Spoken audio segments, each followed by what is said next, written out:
Eu vou falar sobre tratamento científico da hérnia de disco.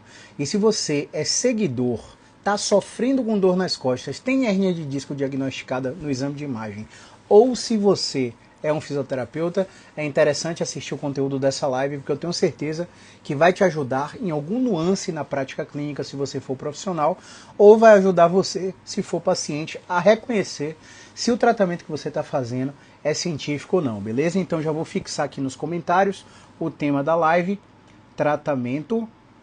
Sejam muito bem-vindos, muito boa noite. Vão falando de onde vocês falam, qual cidade, estado, por gentileza.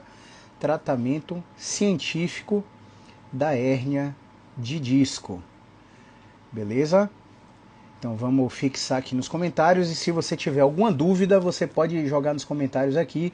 E se você tiver vergonha de perguntar, aqui embaixo tem uma caixinha de interrogação que você pode clicar, e nessa caixinha de interrogação você manda uma mensagem oculta, ou seja, quando eu te responder, ninguém vai saber que foi você que perguntou, tá bom? Então vamos nessa. Primeiro ponto, o que é um tratamento científico e o que não é um tratamento científico? Vamos supor que todos vocês que estão me assistindo aí estejam gripados, tá bom? Todos vocês estão gripados. E aí eu dividi vocês em dois grupos. Um grupo que toma vitamina C, coristina, Benegripe, por aí vai, e um outro grupo que é só o wait and see, ou seja, esperar e observar, para ver como o seu corpo reage àquela gripe. É claro que vai ter uma pequena porcentagem da população que, tomando remédio ou não tomando remédio, vão evoluir de uma gripe para uma pneumonia, e essa analogia é importante que você entenda para o tratamento de uma dor de hérnia de disco, de nervo ciático ou qualquer coisa do tipo, porque mais tarde a gente vai voltar nessa analogia para fazer você entender o tratamento, como é que ele funciona. Mas a grande parte dessa população não vai evoluir para uma pneumonia, por infecção respiratória grave. Vai ter um curso natural de sintomas gripais. Quando a gente acompanha esses dois grupos de pacientes, tanto o que tomou remédio quanto o que não tomou remédio, ambos os grupos melhoram da mesma maneira, com a mesma qualidade, fazendo com que o resultado dessa pesquisa científica seja de que o tratamento investido pelo aquele grupo que tomou vitamina C, coristina, Benegripe, por aí vai, não foi eficaz. E por que não foi eficaz? Porque quando comparado o tratamento versus fazer nada, o tratamento não adicionou benefícios àquela população. Então eu acabei de te explicar o que é o padrão ouro de pesquisa científica, que a gente chama de ensaio clínico controlado aleatorizado. A gente só sabe se uma coisa funciona através de um ensaio clínico controlado aleatorizado. Se a técnica que você está fazendo para o seu tratamento não foi submetida a um ensaio clínico, é porque essa técnica não tem fundamentação científica. Eu já vou bater na maioria das técnicas aqui que são oferecidas para vocês, tá? E a técnica que eu mais bato atualmente é a liberação miofascial ventosa, terapias manuais de forma isolada e ozonioterapia. Por que a gente está batendo tanto nessas técnicas? Porque a gente está recebendo uma diversidade de pacientes crônicos com dores na coluna, com sintomas de hérnia de disco, que estão recebendo esses tipos de tratamento e não estão evoluindo, obviamente. E quando evoluem, é aquele efeito da pesquisa que eu acabei de te explicar. A gente chama de efeito da história natural ou de regressão à média. Quando você está numa crise de dor, que é a pior dor da sua vida, dor no pescoço, dor na lombar, dor no ombro, dor no joelho, você acha que é grave pela intensidade da dor. Só que a intensidade da dor é um critério muito fraco para determinar se o problema é grave. Tá? Então, nessa experiência aversiva de intensidade da dor, você acredita que o seu problema é grave e toma uma série de decisões clínicas que são incompatíveis com a sua melhora, como, por exemplo, fazer ozonioterapia retal. Eu acabei de atender uma paciente, semana passada, que foi submetida a 10 sessões de ozonioterapia retal, porque o profissional disse que o ozônio é anti-inflamatório, antibactericida e o que mais que ela falou, meu Deus? Esqueci agora. E que isso ia tirar a infecção que estava acontecendo na coluna dela e que estava provocando a hérnia de disco. Primeiro, hérnia de disco não é provocada por infecção. Se você tem uma infecção na coluna, você tem uma patologia grave chamada mielopatia compressiva, que gera alguns graus, em alguns níveis, em algumas raras pessoas, menos que 2% dos casos, infecção. E a dor nas costas vem junto com febre. Fora isso, você não tem infecção nenhuma, não é a infecção que gerou sua hérnia de disco. Detalhe, ela teve a experiência de fazer ozonioterapia retal, passou 10 sessões durante 3 meses, foram mais que 10 sessões, tá? Durante 3 meses fazendo ozonioterapia retal e cronificou o problema. Ela teve uma crise aguda, a crise aguda evoluiu, passou de 6 a 8 semanas, ela foi submetida a esse tratamento na expectativa de melhora, não melhorou, e o tempo que ela estava utilizando o tratamento com o intuito de melhorar, ela cronificou o problema porque ultrapassou de 12 semanas. E agora ela não tinha mais uma dor noceptiva com neuropática. Agora ela tinha uma dor neuropática com nociplástica. Ou seja, ela tinha um padrão misto de dor que agora era uma doença do sistema nervoso, havia uma compressão, há uma compressão da hérnia de disco no nervo que desce para a perna dela, mas também há uma resposta desproporcional, há uma dor difusa, espalhada, que já tomou a torácica, já tomou o quadril, já está doendo na outra perna, mesmo com teste neurológico negativo. O que é que eu quero dizer para vocês? Que quando você escolhe fazer um tratamento barato, fazer um tratamento inovador tecnologicamente, uma novidade que o mercado está te oferecendo, existe uma grande chance de você estar sendo submetido a um tratamento extremamente fajuto que não foi comprovado pelas evidências. Por exemplo, hoje a gente só tem evidência para tratamento de ozonioterapia para disfunções odontológicas, tá? Não há evidência de ozonioterapia para tratamento da dor. Uma outra paciente que, por exemplo, foi submetida a um tratamento de canabidiol. E o canabidiol foi oferecido para ela para tratar a dor crônica dela na coluna vertebral, que também tem hérnia de disco. E paralelo ao canabidiol, a propaganda foi que, além de tratar a dor dessa paciente, o canabidiol melhoraria o sono e melhoraria a ansiedade. Bom, eu não tinha ainda parado para sentar para ler os estudos com canabidiol. Parei uma semana para pesquisar, para buscar na PubMed, para buscar a revisão Cochrane, e eu quero te dizer uma coisa. A evidência que existe para canabidiol do tratamento de dor crônica é zero. Hoje, o que eu achei de evidência científica, pode ser que amanhã saia um estudo falando o contrário, tá, pessoal? Mas o que eu achei de canabidiol positivamente era no tratamento de doenças neurológicas severas, como, por exemplo, esquizofrenia. E ainda assim, o tamanho de efeito é ridículo, ou seja, não substitui o tratamento principal com seu neurologista se você tiver um familiar que tem alguma doença neurológica como esquizofrenia, por exemplo. Então a gente recebe todos os dias uma série de pacientes que estavam fazendo tratamentos obsoletos. E aí eu vou bater em uma outra técnica, que é a técnica de alongamento. A técnica de alongamento é feita por 30 milhões de fisioterapeutas, sejam eles profissionais do RPG, profissionais do Pilates, profissionais da terapia manual como osteopatia e quiropraxia. E a gente sabe hoje que para esses tipos de dores na coluna que irradiam para as pernas, ou dores cervicais que irradiam para o ombro, irradiam para o braço, transfixam o tórax, descem na escápula, o alongamento não é bem-vindo. Por que não é bem-vindo? Porque existe uma característica comum nesses pacientes que a gente chama de tensão neural adversa. Para você que é leigo, o nervo sai da sua coluna e espalha para a sua perna e para os seus braços, obedecendo um trajeto.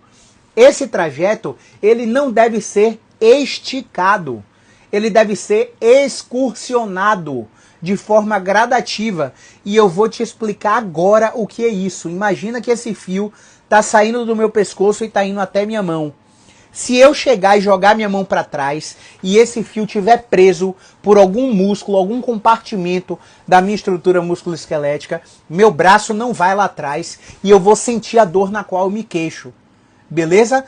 Quando eu faço alongamento, seja ele no braço, ou seja ele nas pernas, ou no pescoço, com o intuito de melhorar uma dor por hérnia de disco, eu estou pegando esse fio e fazendo isso, ó, esticando. A bainha de mielina não aguenta isso. Então a gente começa a gerar pequenas lesões nervosas por colocar tensão no nervo, reduzir a oxigenação. Então o nervo está ali para ser excursionado. E Caio, qual que é a diferença de uma excursão para o alongamento? No alongamento você está fazendo isso, beleza? Pegou aí? Na excursão, você está fazendo isso, ó. Deslizando o nervo, imagine que tem várias interfaces mecânicas aqui, que são as musculaturas, os ligamentos, as articulações, cápsulas e por aí vai. Enquanto você excursiona o nervo, você vai quebrando, removendo, tirando a aderência que está prendendo, que está aprisionando esse nervo e propagando a dor para lá. Então, isso aqui é alongamento. Mas se eu estiver fazendo isso aqui, ó, por exemplo, se eu estiver fazendo isso aqui, ó, eu não estou mais alongando, porque à medida que eu puxo lá na extremidade, eu folgo aqui na minha cabeça. Na medida que eu puxo aqui na minha cabeça, eu folgo lá na extremidade. E o fio, fazendo essa analogia que eu acabei de fazer para vocês, ele começa a excursionar, removendo as aderências mecânicas.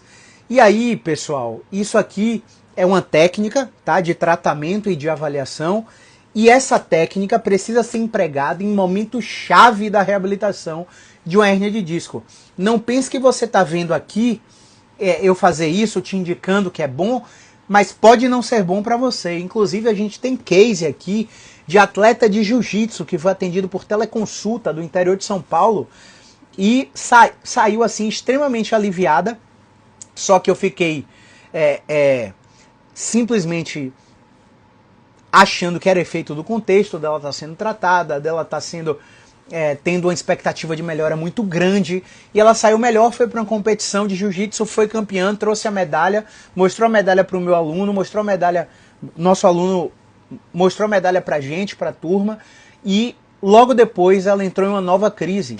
E assim, isso é esperado. Por que é esperado? Porque usar a neurodinâmica clínica, que é isso aqui que eu acabei de te mostrar, em pacientes que estão em fases irritativas de radiculopatia, só porque você identificou que o paciente tem formigamento, tem dormência, tem parestesia, é um erro do profissional de saúde. Só que como ela muda o desfecho imediatamente, ela muda a intensidade da dor do paciente imediatamente, pode ser um recurso negociável. Olha, meu paciente, eu vou utilizar isso aqui porque você tem uma prova para fazer do seu TAF da polícia, do exército amanhã, e você precisa fazer com o mínimo de dor. Mas isso aqui vai gerar mais dor para você logo depois. Você topa? É uma forma não medicamentosa, não injetável, de aliviar o sintoma do paciente. O paciente topando, a gente faz. Porque não é a hora de utilizar esse tipo de técnica. E a gente vê uma porrada de profissional fazendo uma porrada de alongamento nos pacientes com dor, como se a causa da dor fosse encurtamento muscular. A causa da dor não é encurtamento muscular, a causa da dor não é fraqueza muscular, como educador físico a rodo aí fala pra você. Ah, seu core tá fraco, vamos fortalecer. Sua musculatura tá fraca. Ortopedista, você sai do consultório do ortopedista, faça esses exercícios aqui. Tem um ortopedista que dá cartilha pra você. Dá uma cartilha pra você seguir em casa. Isso é absurdo, pessoal. Isso é erro do profissional de saúde. Eu, como profissional da fisioterapia, não posso te dizer que remédio você tem que usar, que injeção você tem que tomar. Eu não posso te dizer qual é o acesso da cirurgia que você vai fazer, porque eu sou fisioterapeuta, eu sou especialista em dor, mas minha graduação é fisioterapia. E a regulamentação da fisioterapia não permite que a gente faça isso. Algumas brechas estão abrindo aí para prescrever medicamento, mas é uma coisa que eu literalmente não concordo. Porque a carga horária que a gente pega de farmacologia, de farmacodinâmica, de farmacocinética, de bioquímica, é incomparável à carga horária que farmacêutico e médico pega. Então, eu julgo que é um tiro no pé que as instituições estão dando ao autorizar fisioterapeutas a prescreverem medicações. Para mim tá errado e sempre vai ser errado. O errado, pessoal, é errado mesmo que todo mundo esteja fazendo. É errado mesmo que todo mundo esteja fazendo. E você precisa pensar que existe um lobby da indústria para que vários profissionais sejam prescritores. Então uma Big Pharma chega no meu consultório hoje e me propagandeia para eu prescrever canabidiol para dor para os meus pacientes. Como não há evidência, eu recuso. E depois vem outra, e depois vem outra, e depois vem outra. E, cara, o comissionamento é absurdo. Eu poderia estar aqui colocando 10 pau de faturamento a mais só para prescrever canabidiol. Eu poderia estar aqui ganhando 10 pau a mais no meu faturamento mensal só para prescrever colchão para paciente que está com dor na coluna. Não há evidência que o colchão vai melhorar sua dor, que a poltrona boladona da Herman Miller que você comprou para o seu escritório vai melhorar sua dor. Não existe evidência para isso.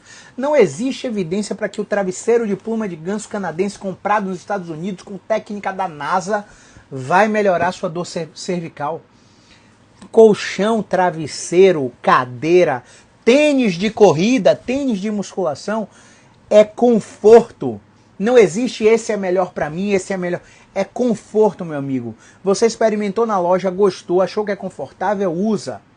Você experimentou o calçado, caminhou, treinou na esteira da loja, deu uma corridinha ali, viu que é confortável, que não pegou na biqueira seus pés, é aquele tênis que é para você, não existe regra. Então, existe um lobby muito grande para que vários profissionais sejam prescritores. Por isso que eu digo para você, errado é errado mesmo que todo mundo esteja fazendo. E você precisa pensar que uma hora é um familiar seu que vai entrar nessa parada. Uma hora é uma filha sua que vai receber esse tipo de tratamento inadequado, como essas pacientes receberam ozonioterapia, liberação miofascial, ventosa. Por exemplo, semana passada eu atendi um paciente que foi num quiropraxista com dor cervical irradiada por braço, o cara instalou o pescoço dele, instalou a torácica dele, instalou o corpo dele todo, vendeu 10 sessões para ele. No dia seguinte o cara estava sensivelmente pior. Porque existem regras de predição clínica para sucesso terapêutico de uma intervenção e regras de predição clínica de insucesso terapêutico para uma prescrição. A regra de insucesso é muito clara. Se a dor do seu paciente é irradiada e já passou de 16 dias e ele tem alguma restrição de mobilidade no ombro para a rotação interna ou no quadril para a rotação interna, você tem uma combinação de achados onde você não deve fazer terapia manual manipulativa. Existem outras terapias manuais, tá? Mas a manipulativa num paciente como esse. O cara está com a dor irradiada, está com a fase irritativa, você não deve utilizar neurodinâmica num paciente como esse, não deve alongar um paciente como esse. O cara está com a dor aguda, central assimétrica, saindo do meio da lombar, indo para o lado direito ou para o lado esquerdo, não é para fortalecer, pessoal. E por que não é para fortalecer, gente? Porque o paciente que está com esse padrão de dor, ele já está com a musculatura em hiperatividade.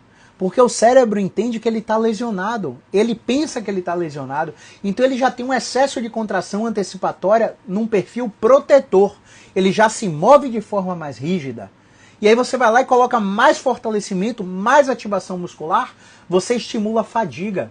A fadiga, quando chega o estímulo no sistema nervoso central, ela distorce as regiões do cérebro, fazendo com que o paciente não saiba distinguir se ele está com aquela dor muscular, normal do exercício físico, ou aquela fadiga, ou é a dor da queixa dele. Tudo se mistura e fica numa característica muito difusa e não delimitada. É aquele paciente que fala assim, ó, a dor tá aqui espalhada. Mas... Não é aquele paciente que fala assim, ó, dói aqui, pontual. Parece que é nesse ossinho aqui. Aqui, a grande chance de ser uma dor noceptiva que vai melhorar muito rápido, 2, 3 intervenções, o paciente está ótimo. Mas essa dor espalhada que toma a região lombar, desce para quadril, não é tão delimitada assim. É uma dor de padrão nociplástico. Já há uma deficiência no sistema nervoso central desse paciente. O sistema nervoso central desse paciente está detectando luta ou fuga o tempo inteiro. O tempo inteiro. E ao detectar luta ou fuga o tempo inteiro, o paciente fica num estado de tensão muscular. E aí, a gente não pode pensar num paciente como esse só com técnicas biológicas. Alonga aquele músculo, fortalece aquele músculo, destrava aquela articulação, trata a disfunção de controle, trata a disfunção de descarga. A gente não pode pensar biologicamente somente nesse paciente. A gente precisa pensar cognitivamente, porque os maiores preditores de sucesso é aumento de autoeficácia, redução de hipervigilância, redução de catastrofização. Ou seja, você precisa combater o medo do movimento. Você precisa combater a ansiedade associada ao movimento. Você precisa até rastrear o padrão de pensamento que o paciente tem e a expectativa futura negativa que ele tem com o problema. A gente precisa criar um ciclo que a gente chama de tríade cognitiva, onde a gente vai ver a dor gerando um pensamento automático que vai desencadear uma emoção, por conseguinte um comportamento que geralmente é de medo e evitação, gerando mais incapacidade e até isolamento social, levando o paciente a um humor deprimido que, se perpetuado, pode culminar numa depressão. A depressão é muito maior fator de risco para dores de coluna, para dores crônicas, para dores de intensificação de dores de hérnia de disco, reforçando o ciclo de dor. Então o paciente fica nesse looping infinito, só tomando medicação, só tomando injeção, só fazendo terapia manual, só fazendo acupuntura, massagem, liberação, só usando o recurso paliativo, dando cada vez mais tempo para o paciente cronificar. Então, afinal das contas, o que é uma hérnia de disco? Entre cada vértebra da sua coluna existe um disco que é feito 88% de água, proteoglicanos, fibronectina, elastina, colágeno e por aí vai. Essa estrutura discal tem um núcleo. Esse núcleo se movimenta em todas as direções com o passar dos movimentos que a gente faz no dia a dia. E quanto mais você envelhece, mais esse núcleo vai batendo nessas estruturas do disco e abrindo essas estruturas. Chega uma hora que, se você não tiver uma estrutura musculoesquelética saudável, eu não disse forte, eu disse saudável, beleza? Se você não tem uma estrutura musculoesquelética saudável, esse núcleo vai lá, transpassa essas estruturas proteoglicanas e vai entrar em contato com a raiz nervosa que está saindo ali da coluna. Então, quando você faz uma ressonância magnética, é isso que a ressonância pega. A ressonância pega você por dentro. Só que ela não pega o seu contexto. E por que eu estou dizendo isso? Porque existem pacientes que têm hérnias de disco extrusas, que sem você conhecer o paciente, você olha para aquela ressonância magnética e você deduz que esse paciente é um cadeirante, esse paciente não está andando, esse paciente está tetraplégico, porque a hérnia está tão grande, comprimindo tanto a medula, que não é possível esse paciente se mexer. O que é que os estudos mostram? Os estudos mostram idosos de 77 anos com essa exata lesão na ressonância que nunca tiveram dor na coluna. Os estudos mostram adultos jovens entre 30 e 50 anos com todas essas alterações e nunca tiveram dor na coluna. O que é que eu quero dizer para você? Que apesar da ressonância magnética te mostrar aquela coisa feia que você viu, a sua dor, na maioria esmagadora das vezes, não tem nada a ver com o que a sua ressonância mostrou. Só que o problema é, a sua ressonância magnética, ela vai aumentar seu medo, vai aumentar sua hipervigilância, vai aumentar sua ansiedade, vai aumentar sua catastrofização, vai aumentar o seu comportamento de se palpar, de pegar na região, de esticar a região, e isso é extremamente nocivo, vai te fazer piorar cada vez mais. Caio, como assim? Eu sempre que faço isso me alivia, mas no outro dia a dor tá lá de novo. Eu sei que eu estou fazendo paliativo, mas essa explicação aí eu não entendi direito. Veja bem, quando eu chego aqui em casa, a chave entra na fechadura, os meus cachorros já ficam doidos. Quando a chave balança, eles já sabem que a ração que eu vou dar ração para eles e vou descer com eles. Eles já ficam ansiosos querendo a comida. E desencadeia o comportamento de salivação. Eles ficam com água na boca porque eles sabem que o barulho da chave vem em seguida da ração. Então eles condicionam esse aprendizado. E chega uma hora que só de balançar a chave ele já desencadeia a salivação, mesmo sem eu dar a ração a eles. Ou seja, o cérebro dos meus cachorrinhos, eles condicionaram o estímulo ambiental e circunstancial para desencadear um comportamento que, na maioria das vezes, alguns autores dizem que todo comportamento é automático. A gente precisa parar um pouquinho, dar um passo atrás, pensar no comportamento que a gente quer desencadear, porque senão a gente desencadeia um comportamento automático condicionado pelo nosso ambiente. E o que é que isso tem a ver com você? Porque toda vez que você tem dor nas costas, você fica se mexendo, se rodando, se instalando, se massageando, pegando, alongando, você está condicionando o seu cérebro a te dizer que tem algo errado ali.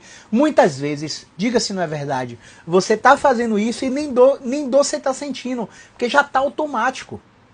Então a gente precisa desparear esse comportamento. A gente tem que tirar o ímã da geladeira que está fazendo com que você desencadeie comportamentos dolorosos. Por exemplo, Faça uma experiência aí agora. Levante da sua cadeira e faça 10 agachamentos. 10 sentar, levantar. Se você tem dor no joelho, os primeiros sentar, levantar que você realizar, você vai fazer assim, ó, apreensivo, fechando o rosto, fechando os olhos, esperando que alguma coisa vá doer. À medida que você for repetindo, sua face já vai relaxar. Sua mandíbula vai relaxar, sua língua vai sair do céu da boca, seus ombros vão começar a relaxar, porque você está fazendo e está vendo que não está doendo. Você começa a se encorajar a fazer. Então, partindo desse pressuposto, o que é que você acha de um profissional que você senta na sua frente, te avalia, vê sua hernia de disco e te diz: não pode mais malhar, não pode mais agachar, não pode mais correr, não pode fazer mais bicha tênis, beach tênis, não vai poder mais fazer, não vai poder mais isso, mais aquilo, para de fazer faxina em casa, você tem que ficar deitado até a cirurgia ser realizada. O que é que você acha de um profissional desse? É um profissional extremamente desatualizado. Ele quer te ajudar, mas quando ele aprendeu a forma de ajudar pacientes assim, ele só aprendeu: evita movimento, faz a cirurgia, depois volta para o movimento.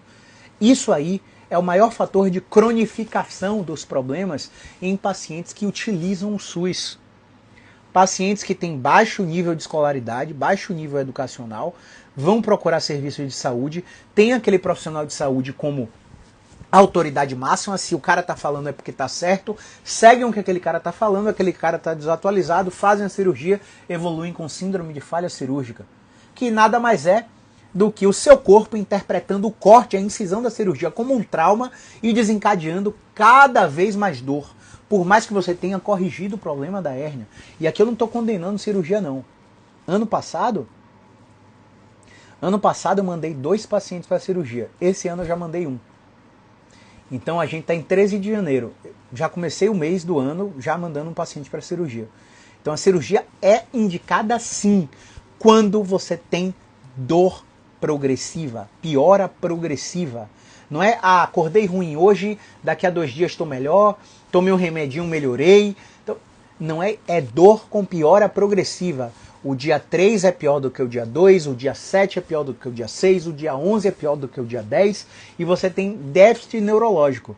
Você não consegue ficar na ponta do pé, você não consegue ficar no calcanhar, copo cai da sua mão o tempo todo porque você não tem essa força aqui, ó, de segurar copo.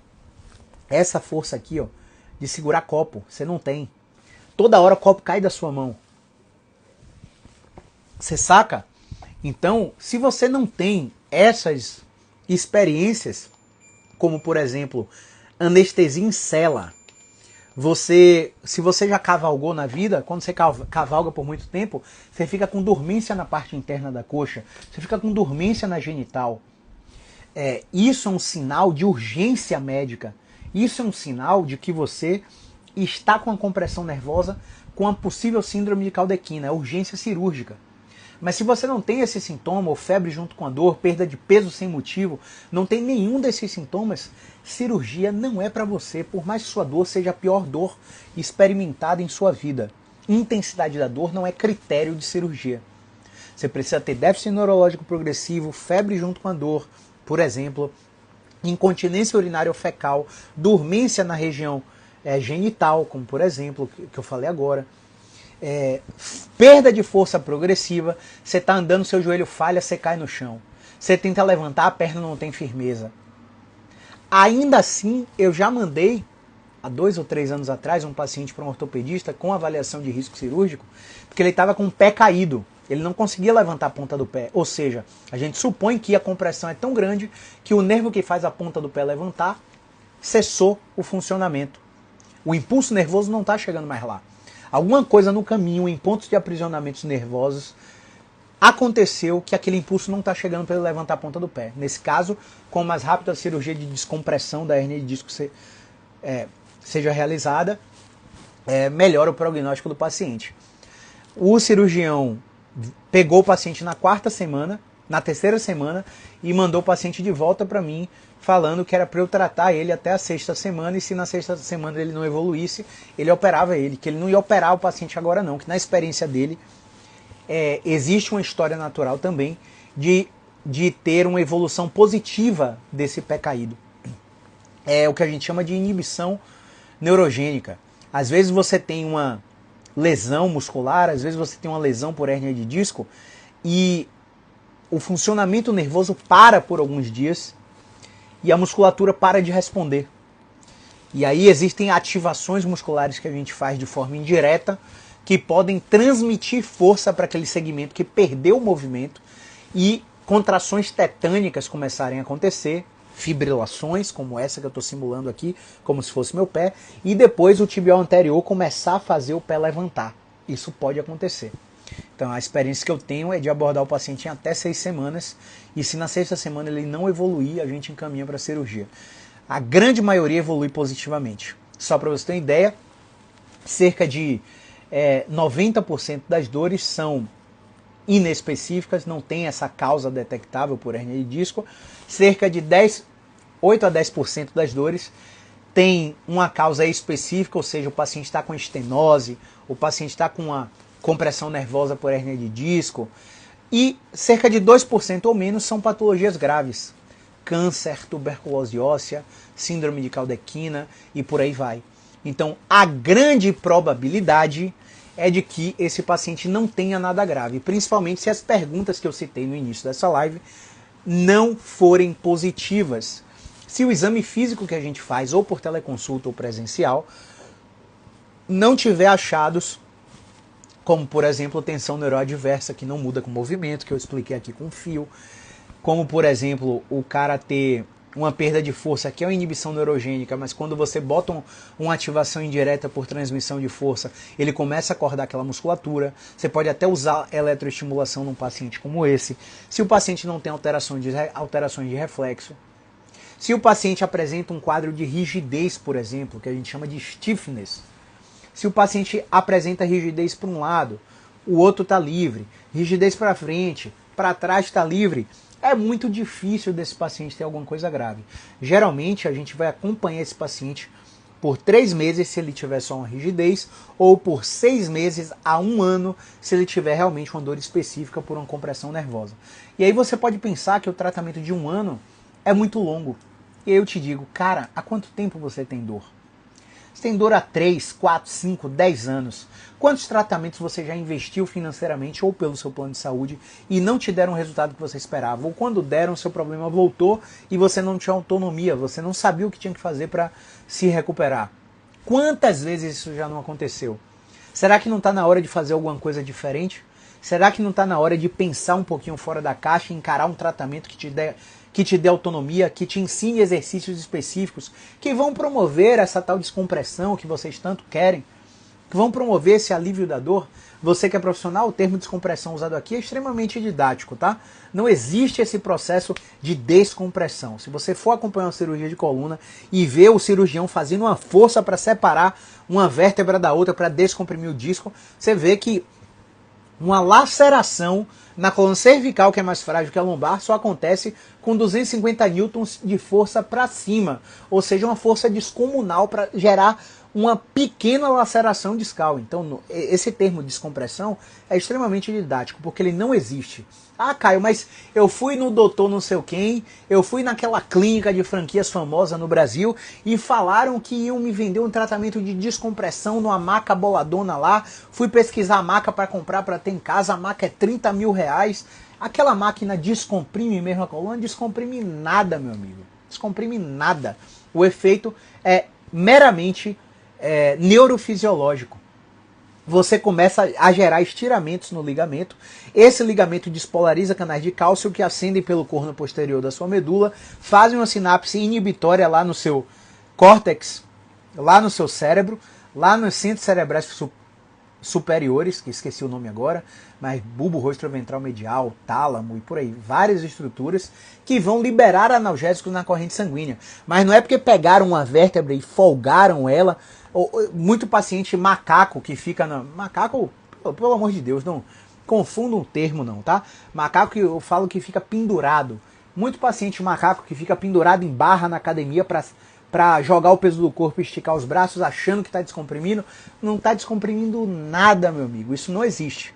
Isso é um termo extremamente didático para fazer com que o paciente entenda que o objetivo que ele quer possa ser alcançado. Durante o tratamento, a gente vai explicando para os pacientes entenderem isso, tá? É um termo extremamente didático.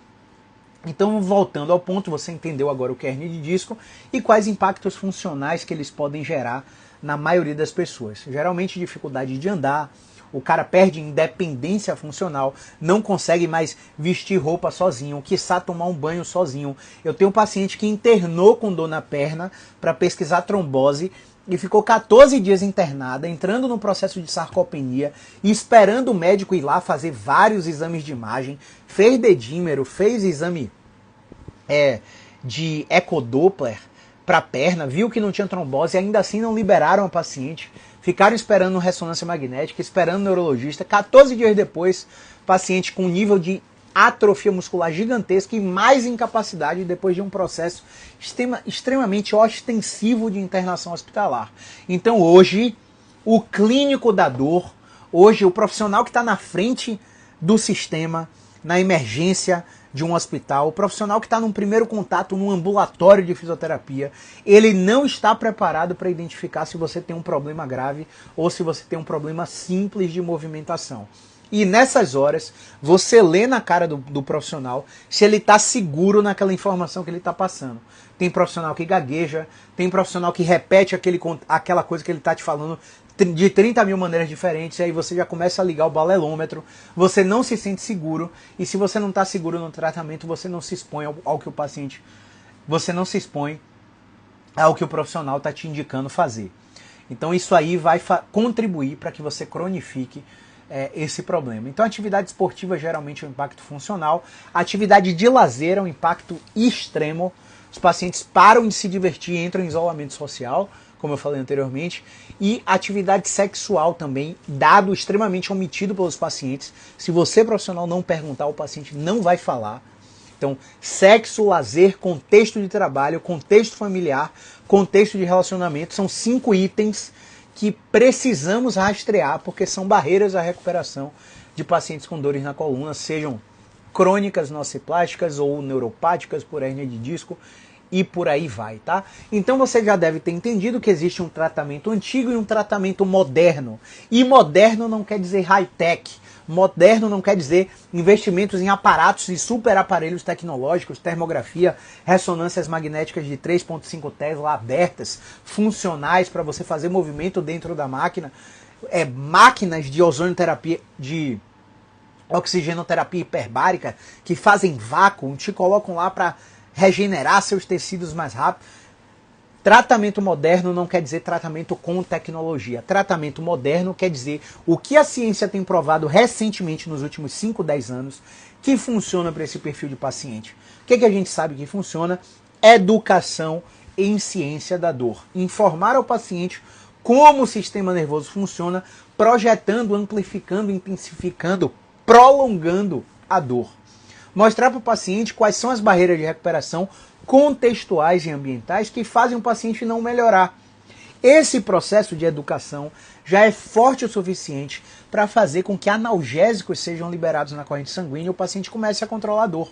Isso é tratamento moderno e, como você percebeu, isso é apenas uma conversa. Uma conversa. Eu já perdi as contas de quantos pacientes por teleconsulta ou presencial, sem eu nem tocar nesses pacientes, começavam a melhorar só pela minha comunicação terapêutica. Informar positivamente o problema, claro, se ele for positivo.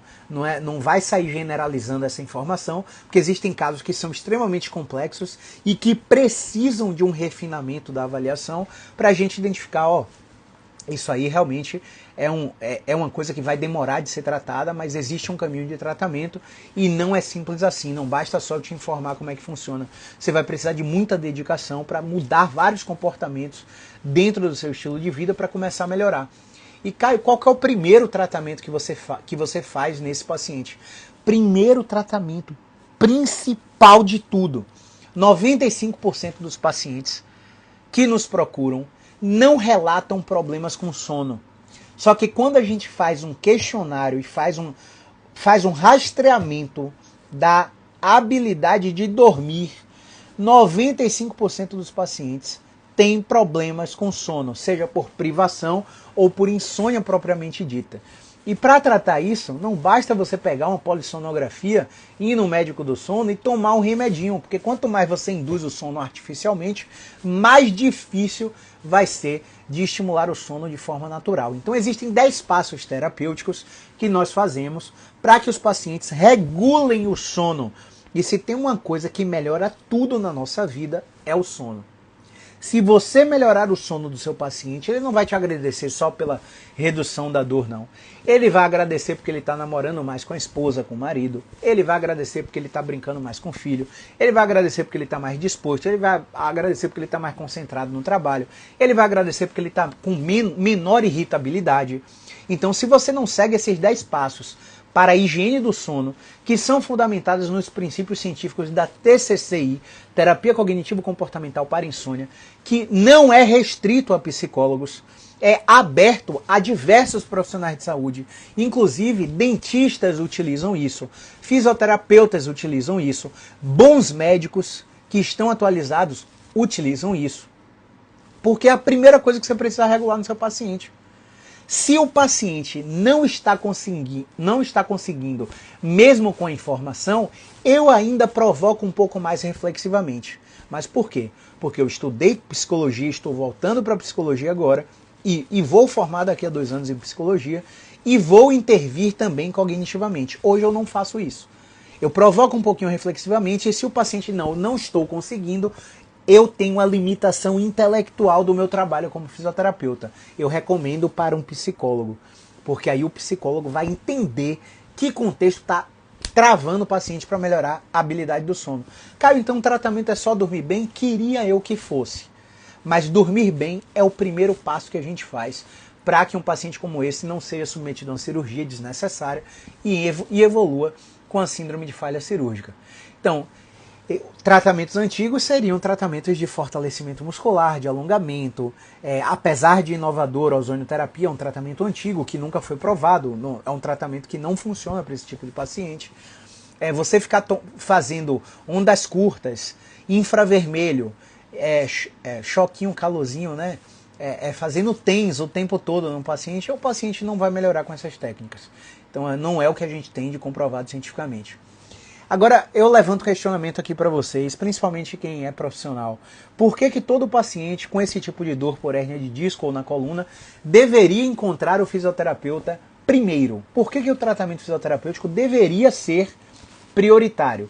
Lhe digo agora, baseado no estudo de 2004, né, publicado na American Physical Therapy Association pela Julie Fritz e colaboradores, que mensurou o custo efetivo total de um tratamento usual, que ela chama de usual care, versus o tratamento fisioterapêutico prioritário. Então, qual que é a experiência do cliente? Ortopedista, ressonância, ortopedista, anti-inflamatório, analgésico, fisioterapia, fim da fisioterapia, ortopedista e assim tem alta.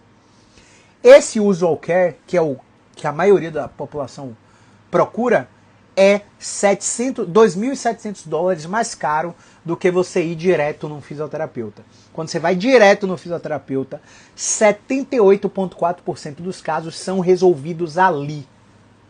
22,6% precisam daquilo e outro profissional, certo? Menos que 2%, menos que 4% precisam da cirurgia. Então, estatisticamente, é muito mais inteligente, interessante, que você vá primeiro no fisioterapeuta, porque se um fisioterapeuta estiver numa emergência hospitalar, ele vai fazer uma triagem de movimento em você. Se você responder a movimento, você nem vai para o ortopedista, você já vai para casa com as primeiras tarefas de casa, orientado a buscar a fisioterapia. Isso reduz o custo total do seu tratamento, seja ele particular ou pelo plano de saúde.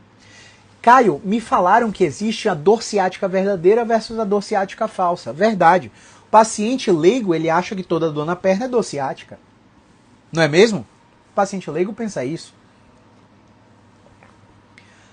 Porém, todavia, entretanto, a gente sabe que existem testes de compressão do nervo ciático. A gente faz esse teste através de movimentos. E quando o teste é negativo, a gente diz que aquela dor na perna não é o ciático. E qual que é o problema do paciente acreditar que é o ciático que está doendo? O problema é que a história do ciático doer é de um processo inflamatório. E aí eu vou desmistificar isso aqui tudo para você agora. Porque inflamação não é esse pandemônio que os profissionais de saúde falam. Eu não estou falando daquela inflamação sistêmica mediada por doenças reumáticas como lúpus eritematoso sistêmico, artrite reumatoide, enfim. Eu não estou falando de doença reumática, pessoal. Eu estou falando dessa inflamação subclínica que a maioria dos profissionais de saúde falam que seu intestino está inflamado, seu cérebro está inflamado, seu ciático está inflamado. Essa inflamação subclínica existe, mas não é isso que está causando a dor. Eu estou falando de uma inflamação de processo inflamatório tipo ferida.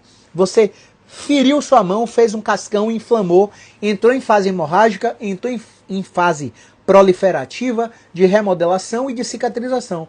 Respeitou todas essas fases, as bordas da ferida se aproximam, fecham, geram um cascão, o cascão cai, a pele está lá com qualidade viscoelástica reestabelecida, mas não igual como era antes. Nunca é igual como era antes. Mesmo que você tenha feito cirurgia plástica com alto recurso tecnológico, tá? Então, esse tipo de lesão que acontece na lesão muscular que gera processo inflamatório não é o que acontece na maioria das crises ciáticas. Na fase aguda, existe um processo inflamatório que vai durar aí de 3 semanas a no máximo 3 meses.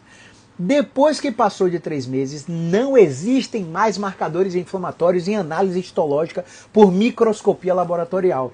Isso quer dizer o quê? Isso quer dizer até que aquela fascite plantar que te dizem que é inflamação na sola do pé, quando a gente vai ver microscopia, não existe célula inflamatória ali. Aquela tendinite, aquela bursite, quando você vai ver microscopia, não tem célula inflamatória ali. Por isso a terminologia não é mais epicondilite, não é mais tendinite, é epicondilalgia, é tendinopatia. Por quê, pessoal? Porque se eu acredito que o meu ciático está inflamado, eu sobrecarrego o meu sistema gastrointestinal com anti-inflamatório. Infelizmente, muito médico ainda faz isso. E aí você começa a usar remédios que alguma hora você vai precisar usar, mas que quando você precisar realmente usar, seu sistema nervoso já vai estar refratário. Ele não vai te dar mais aquela resposta analgésica que seria esperada para o seu tratamento.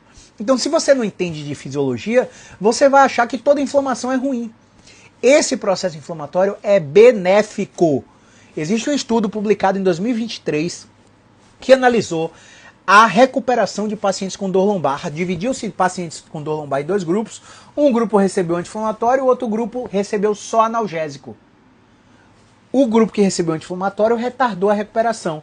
E uma análise genética, uma análise celular mostrou que a recuperação da dor lombar era mais rápida quando o paciente tinha cascata de neutrófilo maior. Ou seja, a inflamação, por quimiotaxia, liberou várias células naquela estrutura, o sistema imunológico agiu ali naquela estrutura e liberou os neutrófilos, os eosinófilos e aquelas células imunológicas todas que a gente conheceu lá naquelas aulas de bioquímica que a gente tinha na faculdade.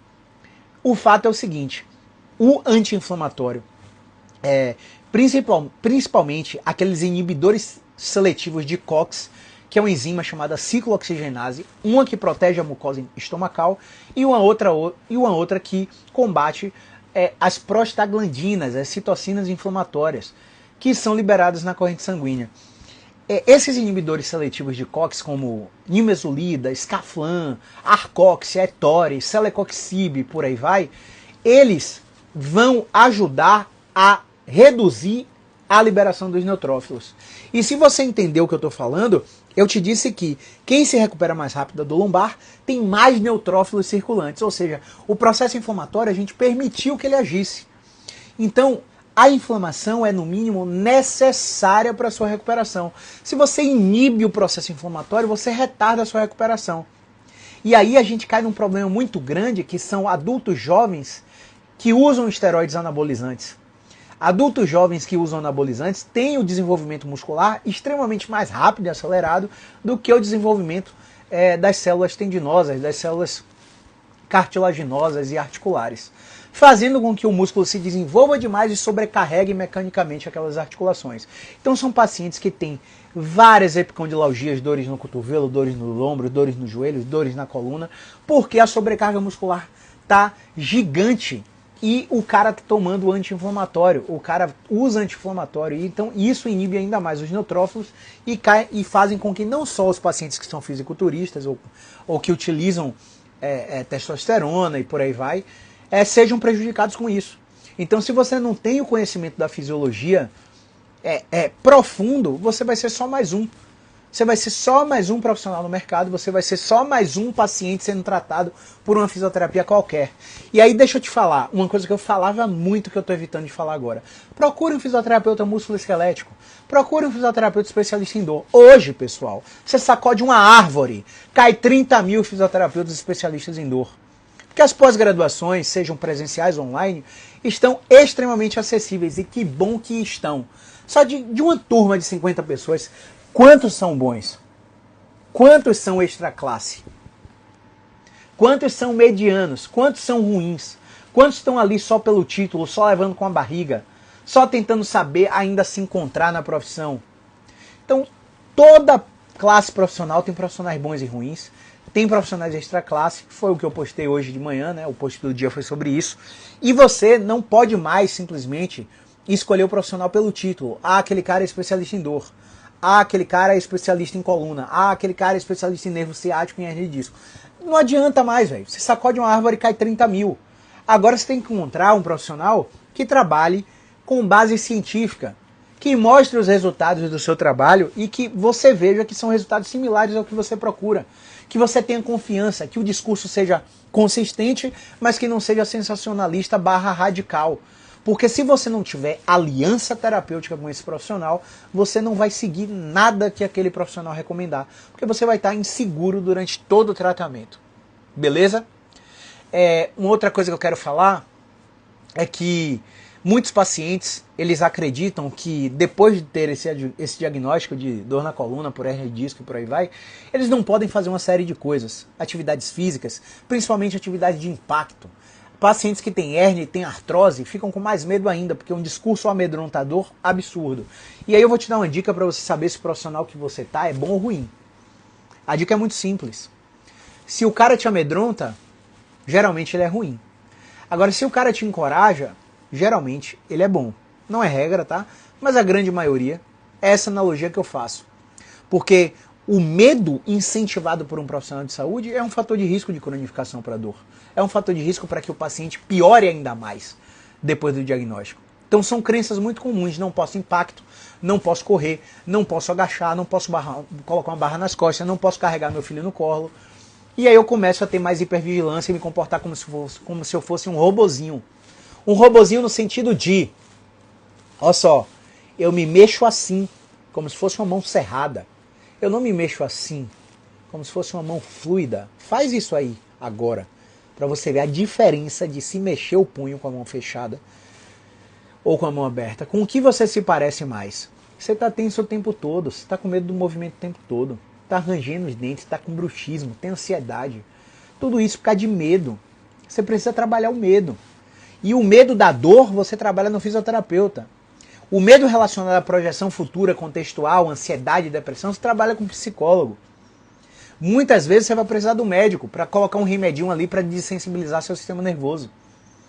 E depois desses 3 profissionais, você com certeza vai precisar de um educador físico e de um nutricionista.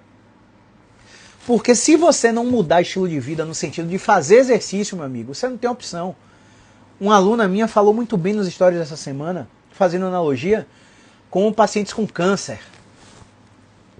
Você acha que o paciente que tem câncer, pessoal, você acha que ele gosta de fazer quimioterapia, radioterapia? Paciente que tem doença renal crônica, você acha que ele gosta de fazer diálise?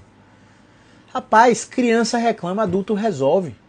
Ah, eu não gosto de exercício, tem que ter algum jeito sem exercício. Claro que tem, se droga aí com todas as drogas do mercado, lasca seu estômago, lasca seu intestino, lasca seu cérebro.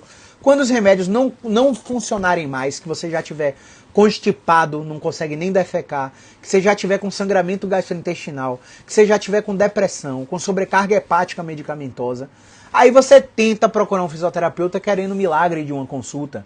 Ah, me instala aqui que minha coluna está fora do lugar.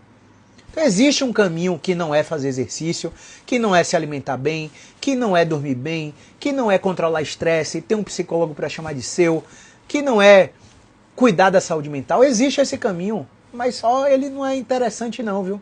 As consequências desse caminho são extremamente nocivas para o organismo humano.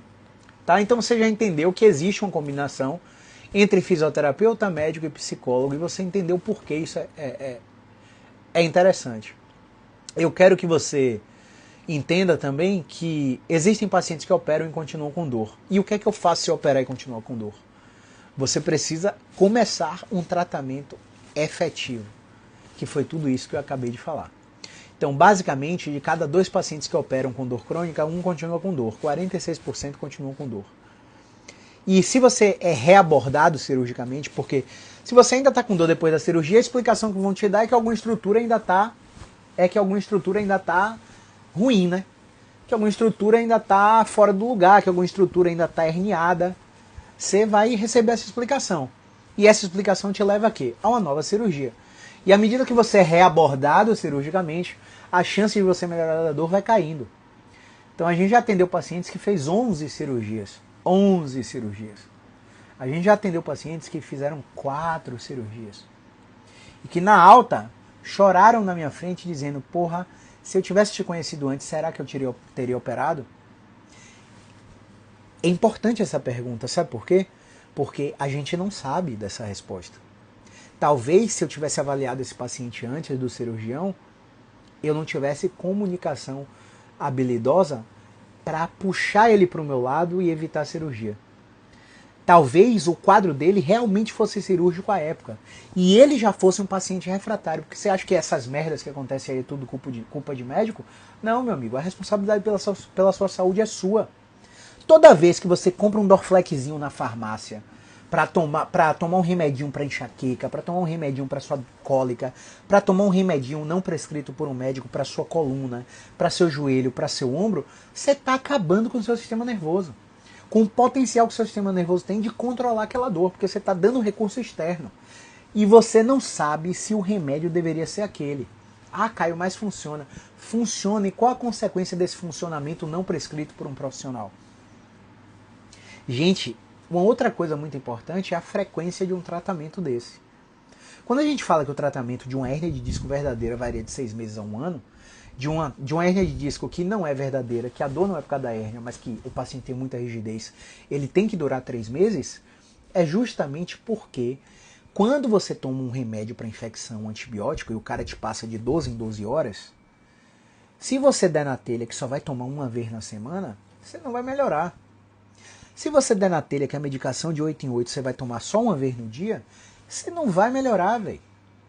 Então, tratamento é processo. Tratamento tem frequência determinada. Se eu falo para você vir 2 vezes na semana e você só vem uma, você está assumindo o risco de não melhorar com o tratamento. Se eu te falo para vir uma vez na semana e você só vem de 15 em 15, independente do motivo, tá, pessoal? Independente do motivo, você está assumindo o risco de cronificar o seu problema, ponto final.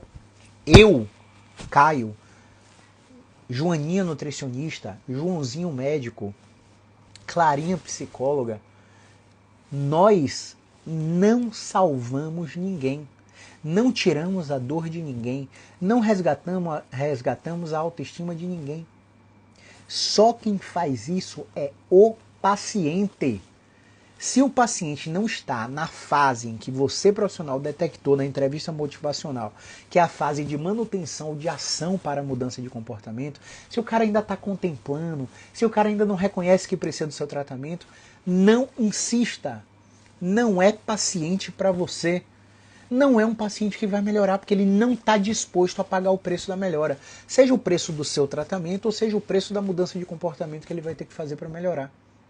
Então aprenda a ser seletivo e enxergar já na avaliação quem é o paciente comprometido e quem é o paciente curioso, que olha para você e fala, eu queria que você desse uma instaladinha. Como assim queria que eu desse uma instaladinha? Você chega no médico e fala, eu quero um antibiótico tal, eu quero um anti-inflamatório tal, eu quero um antidepressivo tal, ou é o médico que prescreve para você? Não existe eu quero instaladinha, eu quero uma agulhinha, eu quero uma massagenzinha. Existe o que você precisa receber para melhorar. É isso que a gente entrega. A gente não vende técnicas.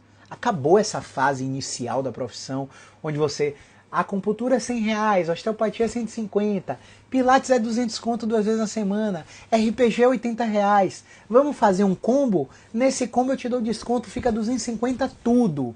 Vamos lá? Fechar um mês, R$1.000. Não existe isso, pessoal. Quem vende assim está refém no mercado, está sofrendo financeiramente e não está interessado na sua melhora. Está interessado no próprio bolso. Ele pode ser uma pessoa muito boa, pode ser uma pessoa extremamente comunicativa, pode ser uma pessoa que está num consultório extremamente sofisticado, te dando em xícara douradinha, café com chocotino, te dando uma experiência de cliente maravilhosa, mas isso é valor agregado para ele, não para você.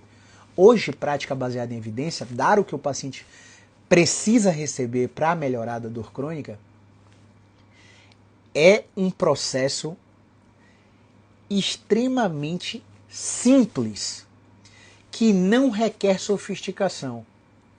Não sou contra a sofisticação. Se você tem recurso financeiro para dar sofisticação, luxo, experiência de cliente para o seu paciente, dê. Mas prioridade é o que funciona. E o que funciona é entender o problema e se expor gradativamente. Se você não está entendendo o seu problema e não está se expondo ao que você queria fazer, sob supervisão de um profissional, claro, você não está recebendo o melhor tratamento que você deveria receber. E você deve ter percebido que isso não serve só para hernia de disco. Tudo isso que eu falei aqui serve para dores em quaisquer partes do corpo. E para resumir o que eu falei agora nesse último trecho da live, eu vou passar o relato de um paciente que até postou um vídeo aí em colaboração comigo, que ele chegou para mim com indicação de cirurgia no joelho, e aí ele falou assim: o médico me mandou parar de subir escada. A primeira intervenção que eu dei para ele foi: suba escada. Você vai subir 5 andares de escada todos os dias a partir de hoje. Claro que não foi assim, batendo de frente com o que o médico disse, né? Eu fiz todo um processo educacional para ele entender como as escadas eram relevantes para aumentar o NIT, fisiologicamente regular o sistema nervoso e fazer ele melhorar a dor crônica. E ele hoje dá risada disso. E aí quando um aluno da academia, é porque ele é professor de artes marciais, né? E aí quando um aluno de personal dele ou da academia que ele trabalha fala que foi no médico e o médico proibiu isso, ele dá risada e diz: se você for em Dr. Caio vai dizer que isso é a primeira coisa que você tem que fazer para melhorar. Porque o tratamento é exposição.